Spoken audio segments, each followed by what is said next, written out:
I don't know which teams do and don't routinely retire jerseys. The Cowboys still don't have anyone who's officially retired, but they have jerseys they won't use, like the one hanging behind you. The Steelers had never retired the jersey worn by the great Franco Harris, who capped his rookie year of 1972 with the Immaculate Reception. So on the 50th anniversary of the Immaculate Reception, they are finally retiring number 32. That was an announcement made yesterday by team owner Art Rooney, and it becomes only the third number retired by the Steelers. Ernie Stautner's number 70 and Mean Joe Green's number 75. Good Lord, they haven't retired 12 for Terry Bradshaw.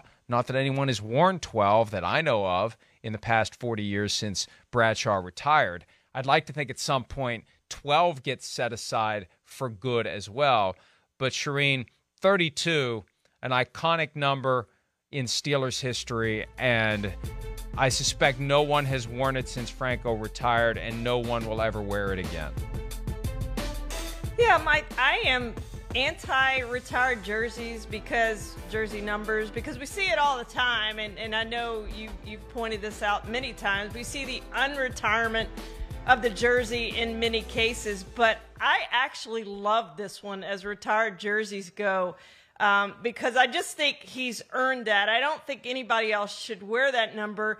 And when we voted on that Centennial class few years ago, that was the number one play in NFL history, and I voted it number one on my ballot as the best play in NFL history. It was just in such a big game and so unexpected, and all those things. But he was just such a great player for the Steelers and really revived the franchise. That play made such a huge difference in the franchise's history and turned them around.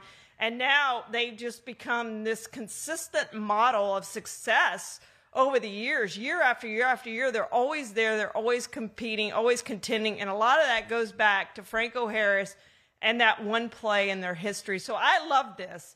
And I love that they're going to play the Raiders. I think it's on the exact anniversary, right, of the play late in the season, and that's when he's going to be honored. It's just going to be fantastic. It's actually a Saturday game, the 24th. The day before that is the anniversary, the 23rd. And you use an interesting word there, revive. That implies there was anything there to be revived. This team had never done anything in 40 years of existence. They had not done anything. They bumbled their way through the dregs of the NFL at a time when there weren't that many teams. You had to work hard to suck back in the 40s, 50s, 60s. And then they turn it around with the hiring of Chuck Noll, enter Mean Joe Green. Here comes Terry Bradshaw. Here comes Franco Harris. Then the draft of 74. People think they won the Super Bowl in 1972. They were still 2 years away from winning their first Super Bowl. They lost to the Dolphins the following week in the AFC Championship game. That was the year the Dolphins went 17-0, and the Steelers actually hosted that game because back in those days, merit did not determine where the playoff games were played. It was just a rotation. The Miami Dolphins had to go to Pittsburgh that following week after the Immaculate Reception game and beat the Steelers to advance to the Super Bowl. So it was still 2 more years, and it was that draft of 74 that laid the foundation for the 4 Super Bowls. But it was that moment that everything kind of changed for the Steelers, and the clouds parted, and there was a sense that they were moving in the right direction, and indeed they were. And on retired jerseys, I'm with you on retired jerseys, but I've got this thing, and it's not going to be my problem, but where's all the garbage going to go? Right? Eventually you run out of space. Right. And I'm the same way with these numbers. Eventually there's only 100 numbers. Unless they move to triple digits, which would be very interesting, what do you do? At some point you've got to unretire these numbers. I'm sure there are Steelers fans that see Ernie Stautner. I would say most Steelers fans at this point, given the current demographics of the population, would see Ernie Stautner and think, who the hell is Ernie Stautner? Will there be fans, at some point who say, who the hell is Mean Joe Green? You're going to have to go read a history book to find out who Mean Joe Green is at some point. I mean, if the NFL's around for 500 years, people aren't going to be talking about the Immaculate Reception. So that's what becomes odd to me. The whole idea that you're permanently setting aside this number that in the grand scheme of things, before too long, people are going to be like, maybe we'd like to have that number back. So I agree with the concept of not retiring them at all, because it is a very slippery slope. And we've seen teams that they've got way too many jerseys retired. Yeah. Do you like this one though, Mike? I do like this one. I'm temporarily abandoning my position because me too. For me, and I tell this story all the time, which means I've probably told it, over and over again to the same people. I kind of discovered the NFL through the Immaculate Reception game, and I've written about this at PFT. We were the only house in the neighborhood that had. I remember sitting in this chair talking about it on this show.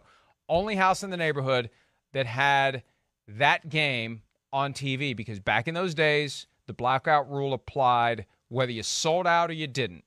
And somehow, some way, whether it was a quirk in the cable system that we happened to have, or we just had an old school, top of the house, big metal contraption antenna that picked up a station beyond the bubble, but we had all the grown-ups in the neighborhood in our front room, shoes on, which was a major, major thing. Shoes on. I mean, the president had to be visiting the house for shoes to be on.